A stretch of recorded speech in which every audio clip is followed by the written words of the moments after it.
Hi, my name is Joanna, and please forgive me if this is a little bumpy. It's one of my first videos,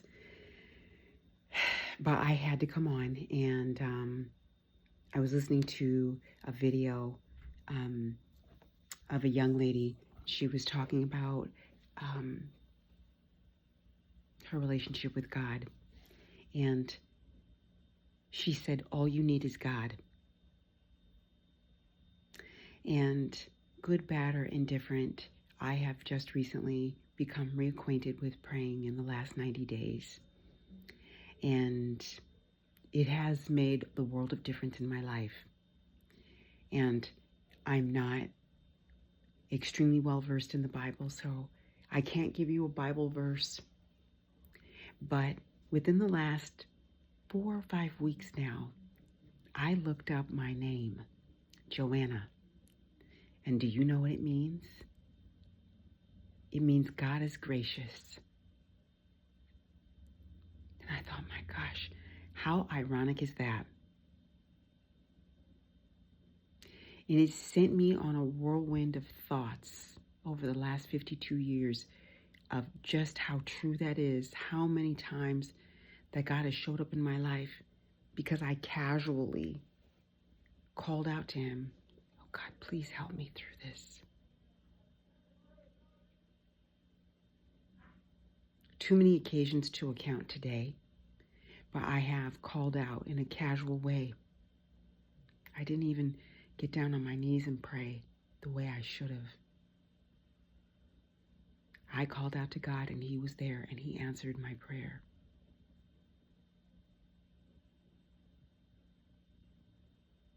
God is gracious. That's my name. My message is God is gracious. And he hears you. And if I could humbly say, you are cordially invited to pray.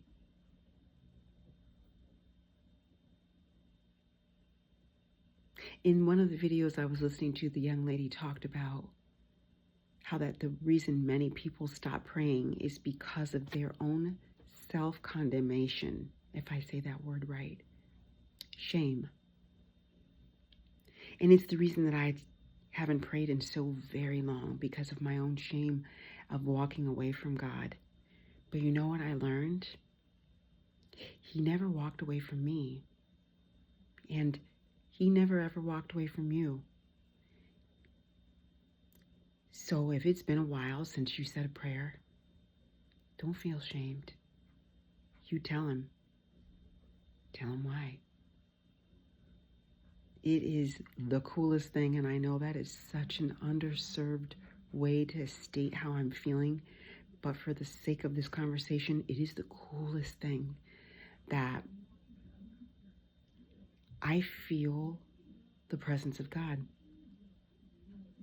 I do. I talk to him while I walk my dog. I ask for guidance. I'm not ashamed to say, like millions of Americans, I've lived a lonely life in the last few years. I haven't been alone, but just feeling lonely. And that feeling is gone. The first time that I prayed in this period here, I asked him to take away the anxious feeling I had in my stomach. I've had anxiety and fear. Honestly, I'm sorry for the rocking. I've had fear stuck in my body, in my stomach. I woke up feeling anxious. I can't describe it, but I would wake up feeling like I had a cup of coffee, too many cups of coffee. And I asked him to take it away, to take away the feeling. And I went back to sleep. And I slept really good, unusually good. I woke up like 4 hours later, and the feeling was completely gone. I mean, I almost hurt myself trying to poke around in my stomach to find the anxious feeling that had existed in my stomach. And it was profound because that feeling had been present for more than a year.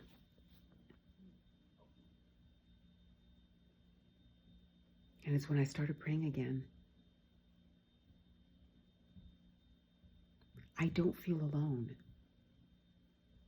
And that young lady said, all you need is God.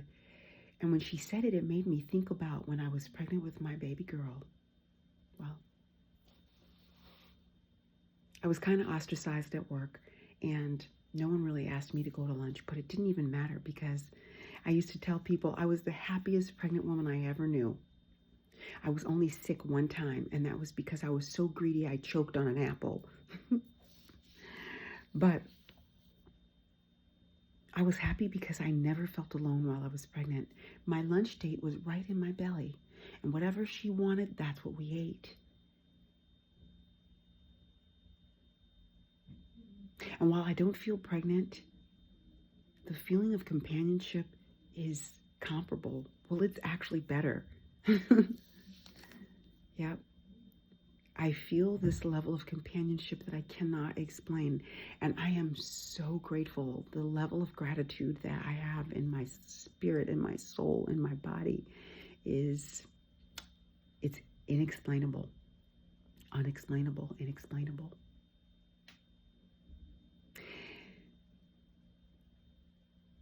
All you actually need is God.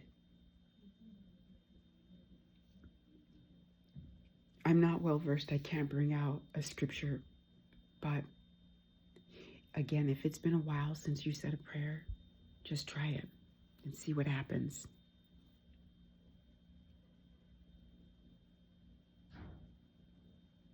Yeah, try it and see what happens.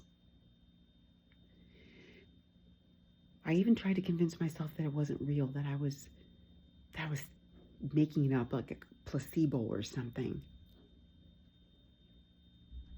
And I went to God for guidance about something. I prayed about it. I asked for guidance. And I went ahead and I did something, but I put it on pause and I prayed about it that night. I said, if this is your will, if this is your guidance, if you approve of this, please give me a sign.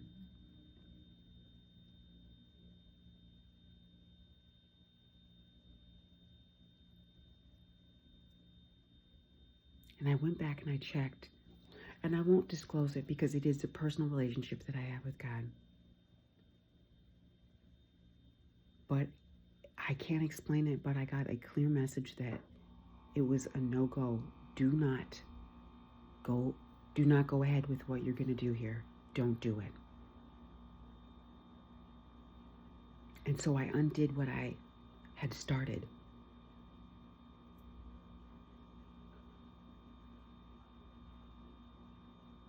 And I prayed about it again. And I feel like I heard a clear...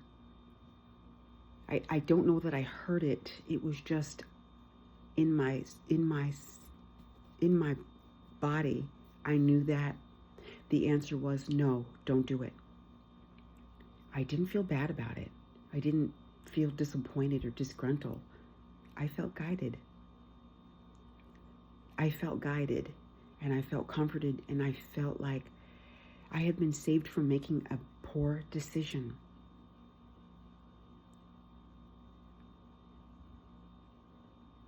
That is so cool. I don't think I've had that feeling in, I'm 52 years old. I've never felt the way I felt, so resolved and comforted in the answer is no. So again, I'm not even sure. I felt inclined to say this, that someone needed to hear it. He never left you. And if you feel so inclined, please understand with the utmost humility that I am telling you, you have permission to pray to God, and He will hear you. If you don't know what to say, tell Him or ask Him to read your heart and speak to Him and see what happens. Just see what happens. I'm Joanna.